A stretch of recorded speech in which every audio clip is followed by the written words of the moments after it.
La palabra dice que ustedes son benditos en Cristo y usted dirá siempre el mismo saludo, porque quiero remarcar eso en la mente. Como dicen los científicos, que eso haga una marca en el cerebro, literalmente. Cuando las ideas se arraigan en nosotros, eso va marcando el cerebro, aún hasta en lo físico. Y yo quiero que su cerebro esté marcado de que somos bendecidos en Cristo en los lugares celestiales. Ese tiene que estar ahí, tallado en el alma, tallado en el cerebro, que hasta las células nuestras todas respiren. Gracias, Dios mío, por la bendición. Me has hecho bendito en Cristo. Amén. Fíjense que ya no se trata de que Dios nos da bendiciones. Se trata de que nos ha constituido una bendición sobre la tierra, dando cumplimiento a la promesa que hizo en Abraham. El primero que Dios talló en su cerebro, le dijo, serás una bendición. Y yo me alegro porque en la Biblia dice que los que somos de la fe somos hijos de Abraham. O sea, llevamos la impronta, el mismo sello. Amén. ¿Cuánto dan gloria a Dios por eso? Jehová, te damos gracias en el nombre de Jesús por este pueblo tan hermoso, por sus pastores, sus apóstoles, los distintos ministros, maestros, pastores, evangelistas que hay en este lugar. Como dice tu palabra, Señor, que tú has dado dones a los hombres. Y en este lugar, gracias por los distintos dones que tú has regalado a esta congregación y que están perfeccionando la obra día a día con el trabajo que tú les has encomendado para hacerlos crecer a la plenitud del varón perfecto. Te pido hoy humildemente, Señor, ya que me has traído a este lugar, agregar lo que tu Espíritu Santo ha puesto en mi corazón para ellos, para que sigan su edificación y su crecimiento que has propuesto en Cristo Jesús. Gracias, Señor, por tu palabra. Amén. Hoy vamos a hablar un tema un poquito, vamos a decirlo así, delicado y comprometido, pero vamos a tratar de hacerlo con el mejor espíritu posible para que se entienda desde el punto de vista espiritual, que es mi propósito en esta hora, distintas cosas que están pasando en nuestro país. Si queremos entenderlo desde el punto de vista económico, hay bastantes economistas que todos los días hablan por la televisión. Si lo queremos entender desde el punto de vista político, igualito, hay bastantes políticos expertos, abogados en la materia y que cada quien da su opinión al respecto. Pero humildemente te quiero decir que voy a hablar desde el punto de vista profético. De qué está pasando en Venezuela, cuál es el remedio que Dios propone y cuál es, no solo que propone, sino que manda, para que nosotros podamos superar esta crisis en victoria. De todos los años que tengo, 52, es la primera vez que veo una crisis como esta. Y yo espero que Dios termine de cambiar el curso, porque ya Dios empezó cambiando el curso. Hay destello de que Dios está empezando a mostrar su gloria, aún en medio de la crisis. Yo creo eso, y lo he visto. No es solamente creer por creer, sino que he visto, porque Dios me dijo a mí una palabra. Yo he estado orándole al Señor muy personalmente y le he dicho, Señor, estamos en humillación, estamos en oprobio, estamos en vergüenza, estamos bajo yugo extranjero, estamos en idolatría, nuestros pecados han subido a tus, vamos a decirlo así en forma antropomórfica, a tus narices. Te hemos ofendido.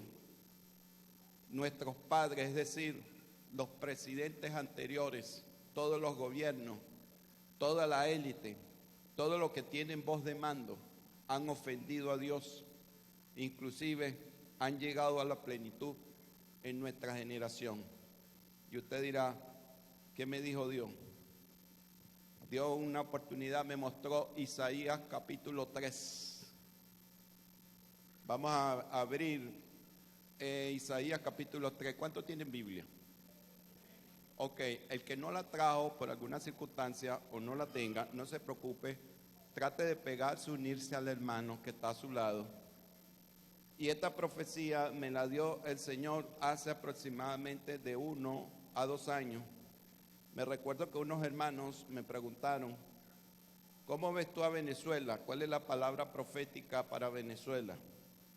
Yo le digo, bueno, para mí está en Isaías 1, 2 y 3.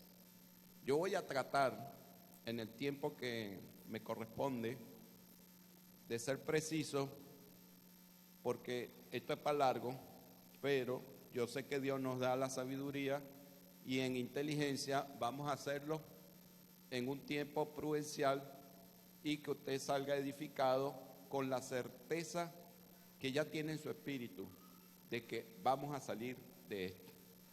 Porque Dios me dijo que iba a hacer grandes cosas, pero una cosa que Él no había hecho en tiempos anteriores, la iba a hacer en Venezuela. Como dice el libro de Habacuc, avívanos, ¿verdad? Aviva tu obra en medio de los tiempos y hazla conocer. Los israelitas estaban bajo cautiverio babilónico y el profeta le dice a Dios, Dios mío, pero si nosotros éramos malos, ¿cómo es que vas a enviar uno más malo para que nos discipline? Esa fue la gran pregunta del profeta. Y esa pregunta a lo mejor se la han hecho muchos. Señor, es verdad que nosotros hemos sido inicuos delante de ti, impíos, corruptos, no hemos hecho las cosas bien, pero has enviado gente de más, que tiene un grado de maldad más alto. Bueno, a veces eso es parte de una forma de juicio de Dios. Es como decir, a uno malo le envían otro más malo, para que él entienda que el camino de la maldad no lleva a nada bueno. ¿Ok? Vamos a leer la palabra entonces en Isaías capítulo 3. ¿Ya lo tienen? Yo quiero decirle que muchas veces los que tienen aquí años en el Evangelio saben que lo que voy a decir es verdad. A las mujeres se les castigó con este capítulo. Cuando yo vaya por esa sección, ustedes se van a dar cuenta de por qué estoy diciendo esto. Y creo que fue una enseñanza que se sacó del contexto y desgraciadamente las mujeres fueron sometidas a un patrón de conducta y de forma de vestir que no se corresponde a mujeres de Dios, sino a un juicio. Este capítulo 3 de Isaías habla de una manifestación de Dios que visitó a este pueblo, o mejor dicho, habría de visitar este pueblo, como en efecto lo hizo en el año 722, 721 antes de Cristo, e Israel fue llevado cautivo por los asirios. Pero en el año 750, que es lo que se estima que el profeta Isaías escribió esto, está pronunciando el oráculo para advertir al pueblo que no fuera a cautividad. Y él le da las razones en estos 3 primeros capítulos de por qué el pueblo iba a ir a cautividad si no rectificaba sus caminos. Hay gente que dice, bueno, eso fue para Israel, no tenemos nada que ver con Israel. Hay un principio en la Biblia que lo dice el libro de Levítico, lo dice el libro de Números, lo pueden buscar, Levítico 18, y también está en Deuteronomio 20, que el pueblo de Israel, Dios le dijo, no cometa las mismas abominaciones de la tierra que hicieron los cananeos, porque así como yo los expulsé a ellos de la tierra y te envío a ti para que tú los saques a ellos, también te voy a sacar a ti. Eso quiere decir que Dios está mostrando en su palabra 2 cosas. Uno, que hay principios rectores que son universales, por lo cual Él controla la administración de quién habita la tierra y quién no la habita. Cuando digo tierra me refiero a un país. 2, que Israel fue un laboratorio divino. Cuando digo un laboratorio divino, porque Israel sirvió de ejemplo para las más grandes bendiciones de Dios en la humanidad que jamás hayamos visto sobre la tierra, pero también ha servido de ejemplo de las más grandes maldiciones del Omnipotente hacia un pueblo que se ha alejado de él. Entonces Israel lo que nos vino a mostrar es los principios con los cuales Dios rige su planeta. Dios administra la tierra y a las naciones del mundo. Bajo esa perspectiva, entonces me permito abrir la palabra en Isaías 3. Pues he aquí que el Señor de señores quitará de Jerusalén, digo de Venezuela, y de Judá, provisión y el sustento. Recuerde que esto estamos hablando que Dios me lo dio hace 1 o 2 años antes. Todo sustento de pan y todo sustento de agua. ¿Qué estamos viviendo ahorita? Yo le dije, Señor, ¿me va a tocar profetizar eso tan duro? Sí. Tú me vas a ayudar entonces a llevar, porque en la Biblia la profecía se le llama carga. Y es verdad que es una carga, porque no es muy fácil decirle a la gente que Dios va a quitar todo sustento de pan y todo sustento de agua. Y yo decía, Señor, pero esto, no le pregunté por qué es así, porque ya había leído el capítulo 1 y ya había leído el capítulo 2. Y tú dirás en tu mente, Señor, ¿por qué es así? Vamos a darte las razones que tiene Dios de por qué nuestra nación ha atravesado este trance tan malévolo y que en el fondo Dios no quiere que Venezuela siga en esta situación. Primera razón.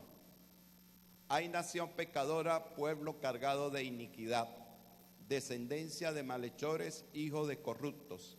Han abandonado a Yahvé, han provocado a ira al Santo de Israel y se han vuelto atrás. Descendencia de malhechores, descendencia de corruptos. El gran pecado que nos ha asesinado como pueblo es la corrupción. Todos los gobiernos, desde el más grande hasta el más pequeño, del hogar más arriba, más abajo, ya la corrupción se ha hecho una cultura.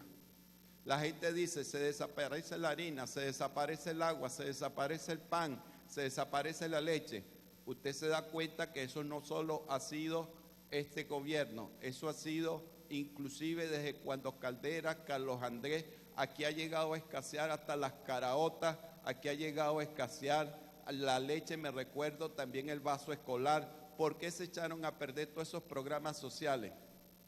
Porque los maestros del vaso escolar que tenían responsabilidad de eso, los administradores se empezaron a coger y los gobiernos tuvieron que tomar la decisión de no repartir más el vaso de leche escolar, más los reales que se cogían, los que estaban más arriba. Y así, cada proyecto que ha hecho distintos gobiernos de distintas banderas políticas, de distinto color, para aliviar los malestares sociales, han sido destruidos por la corrupción. Una cosa que también ha caracterizado desgraciadamente al pueblo venezolano, y eso hay que reconocerlo, es algo que se llama el latrocinio. Me recuerdo que una vez Dios me mostró la visión del profeta Zacarías. Así como Zacarías vio un rollo en los cielos volando, escrito con maldiciones por los dos lados, eso yo lo vi. Y Dios me mostraba y me decía, estos son los pecados de tu país. Aquí sí estoy hablando de hace muchos años atrás. Estoy hablando de más de 20 años atrás. Y yo decía, Dios mío, ¿pero qué me quieres tú decir con esto? Lo que yo entendí, para resumirles la idea, es el pecado más predominante que estaba allí con sus respectivas maldiciones, era el latrocinio.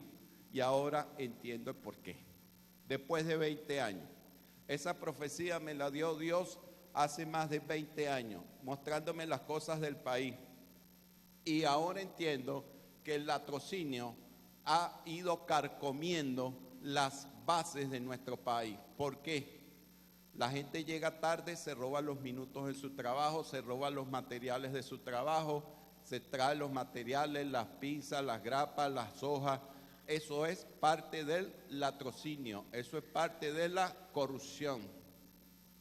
La gente que utiliza las cosas de la empresa para hacer trabajos personales y no lo repone, esos son actos de latrocinio. En la Biblia lo llamaríamos zorras pequeñas que echan a perder la viña. Porque como es algo cultural, la gente lo ve como algo normal, la gente dice, no le para. Pero resulta que eso a la larga va carcomiendo tanto la vida espiritual de la persona como a la propia empresa desde el punto de vista económico. Latrocinio, una forma de que si una mercancía vale 100 bolívares, entonces yo no la vendo en 130, 150, en 120, sino que la quiero vender a 2.000, 3.000 bolívares. Eso es una forma de latrocinio, eso es una usura, eso es pecado. Y eso a lo largo del tiempo nosotros nos hemos caracterizado como sociedad especulativa. Por eso es que cuando los inversores venían a este país a dejar su dinero, a formar negocios, empresas, una de las cosas que les animaba era la alta ganancia por el grado de inseguridad que ofrecía nuestro país. Y eso pasa en muchos lugares del mundo, que los empresarios aspiran a alta ganancia porque son naciones inseguras. ¿Y qué crea la inseguridad? La parte jurídica mal llevada, el latrocinio, lo que nosotros llamamos aquí en Venezuela la viveza criolla. A todos le sacamos la oportunidad. Y cuando digo nosotros, me estoy incluyendo porque estoy hablando como venezolano. Somos venezolanos. Y aunque estamos siendo cristianos, es desgraciadamente que a veces hay personas que dicen ser cristianas y todavía continúan con estas prácticas. Piden prestado y no pagan. Y estafan a medio mundo. Y tengan cuidado con aquella gente que pintan pajaritos en el aire de puros proyectos, te sacan un dinero y después no lo ven más nunca.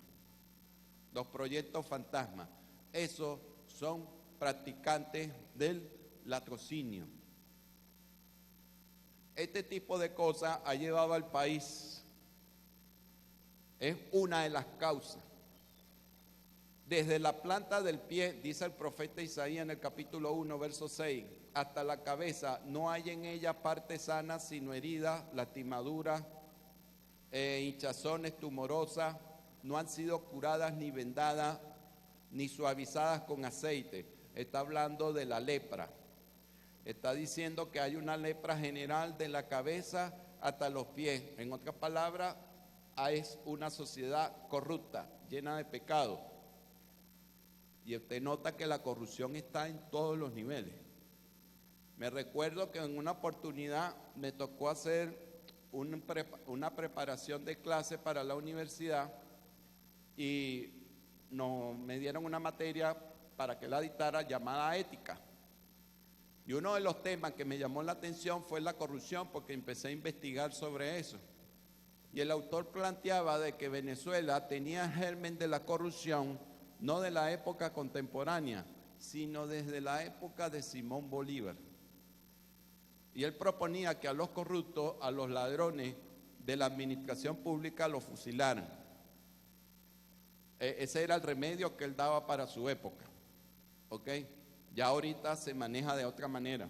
Hay otras leyes, hay otro espíritu. Pero lo que quiero decirle con esto, que aún desde Simón Bolívar, la corrupción en Venezuela ya venía enfermando los genes de la nueva república que estaba naciendo en nuestra nación. Por eso es que a nosotros la corrupción a veces nos ha parecido como algo normal, pero resulta que esos son modelos que se heredaron inclusive desde la colonia. Su tierra está desolada y sus ciudades incendiadas, las empresas expropiadas, las haciendas quitadas, las fábricas improductivas, eso es desolación. Su suelo es devorado por extranjeros frente a ustedes. ¿Quiénes tienen la mayoría de los negocios cuando había negocios prósperos y buenos en Venezuela? Muchos economistas a veces se llenan la boca diciendo que es bueno que el capital, la inversión extranjera venga sobre nuestro país. Yo digo que eso es bueno hasta cierto punto. Pero nunca debería sobrepasar el capital puesto por los nacionales. Pero como el venezolano ha sido poco inversor, es decir, la cultura de la inversión no estaba arraigada, eso fue un vacío que se creó. Y bueno, los extranjeros han ido ocupando ese lugar, echando, las bases, trabajando duro, muchos de ellos. Otros, bueno, ya ustedes saben, muchos de ellos trabajando y han creado empresas, han creado empleo, han creado generaciones con su capital. Eso es muy loable. Han contribuido con el desarrollo de la nación. Eso es muy loable.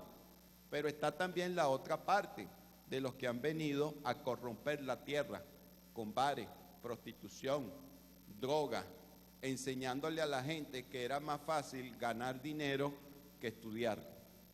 Antes, un bachiller decía, señor bachiller,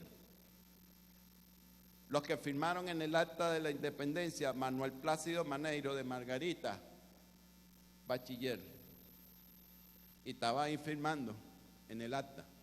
O sea, un bachiller era respetado. Una persona con sexto grado es como decir un bachiller, un TCU de hoy en día, en la preparación, en la formación, en la calidad académica que tenía de aquel entonces. Inclusive nuestros padres, nuestros abuelos, los que tuvieron la oportunidad de pasar por, aunque sea por primaria, nosotros notamos la calidad educativa. Saben sacar cuentas, leen muy bien y letras bellísimas. Mi papá tiene la letra más bonita que yo y saca cuentas más rápido que yo. Eso es increíble. Y yo tengo más grado de instrucción que mi papá. Pero eso para que usted vea la degeneración de los niveles educativos que ha ido experimentando nuestra nación. Hay gente que dice, no, yo prefiero trabajar que estudiar. Claro, porque no es incentivo para nadie pasar por lo menos 15 años estudiando, haciendo con posgrado, magíster, doctorado y hasta 20 años, y después para que gane un sueldo casi con el mínimo. O póngale el doble. Eso no es incentivo para nadie. Eso es una forma de crear corrupción en un país. Esa es una forma de minar los valores de un país. Ahorita, ¿qué dicen de los bachilleres? Un bachiller no es nadie. Ve cómo perdimos el estatus y no nos dimos cuenta. Pensamos que ahora el estatus era por dinero, cuánto tiene, cuánto vale. Antes no. Doctor fulano de tal. Bachiller. Licenciado. Y la administración pública conserva parte de esa cultura, pero ya lo hace de manera nominal. De allí que a todo el mundo le digan doctor. Pasa un perro y le dicen doctor perro. ¿Sí o no? Es algo que quedó en la mente, pero como un residuo del inconsciente colectivo. Algo que se perdió. ¿A quién le debemos eso? A quienes nos enseñaron y prostituyeron la tierra, vendiendo el alma al maligno de pensar que todo lo resuelve el dinero, y la gente ya no se preocupó por estudios, ya no se preocupó por superarse, sino, bueno, aquí hay que ganar dinero como sea. Y usted sabe las miles y una práctica que eso ha generado. ¿Cómo te has convertido en ramera la ciudad fiel, la que estaba colmada de justicia?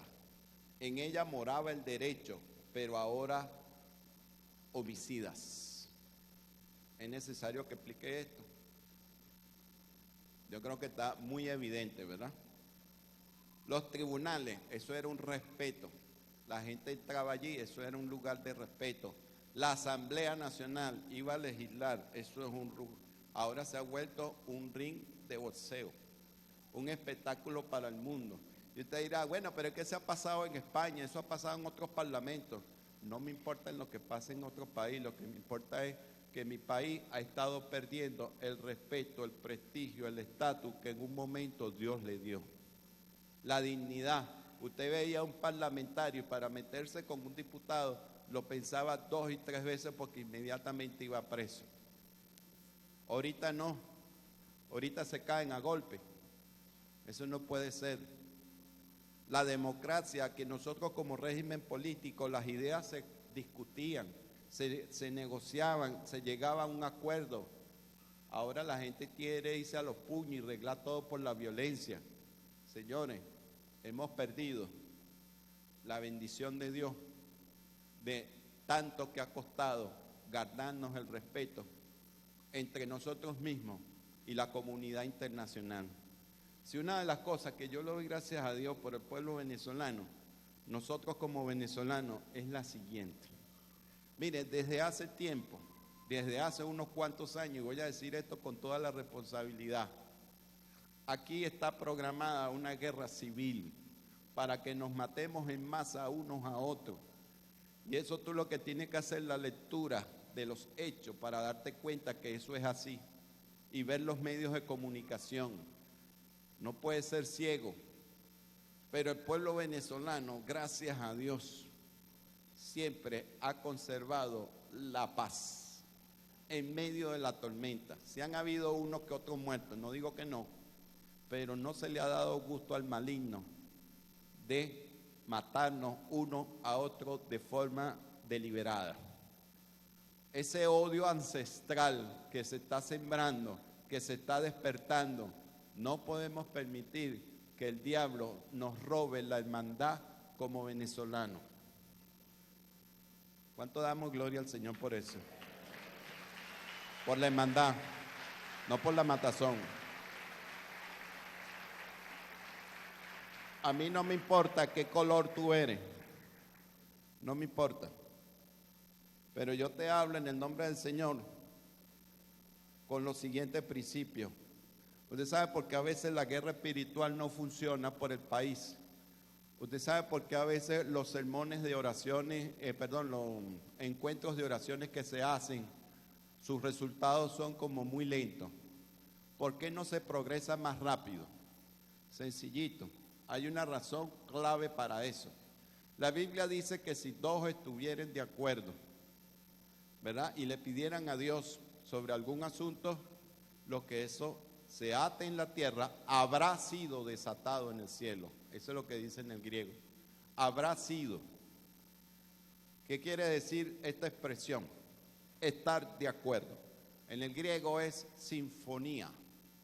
Así como cuando uno escucha la música de tipo sinfónico, una orquesta, y todos los instrumentos, cada quien con su parte individual, su partitura, su pentagrama, cada quien ejecutando lo que el pentagrama va indicando, y aparentemente son piezas sueltas.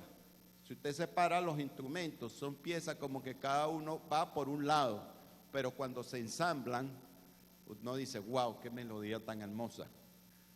De allí la palabra griega, sinfonía, estar de acuerdo, es la que se toma para transmitirnos a nosotros en el mundo espiritual cómo hacer que las oraciones funcionen. Me explico. Estar de acuerdo no significa tener la misma meta solamente. Significa estar en un estado armónico, como hace la orquesta de música clásica, cualquier grupo. Usted ve todos hermanos que tocan aquí diariamente, hacen sus ejecuciones, están de acuerdo y suena bonito, suena bien, suena chévere, porque están de acuerdo. Es un estado armónico. Ahora, vean esto. Dos personas luchan por un cargo gerencial. ¿Tienen la misma meta? ¿Sí? ¿Cuál es la meta? El cargo gerencial. Están persiguiendo el mismo objetivo. ¿Están de acuerdo desde el punto de vista espiritual?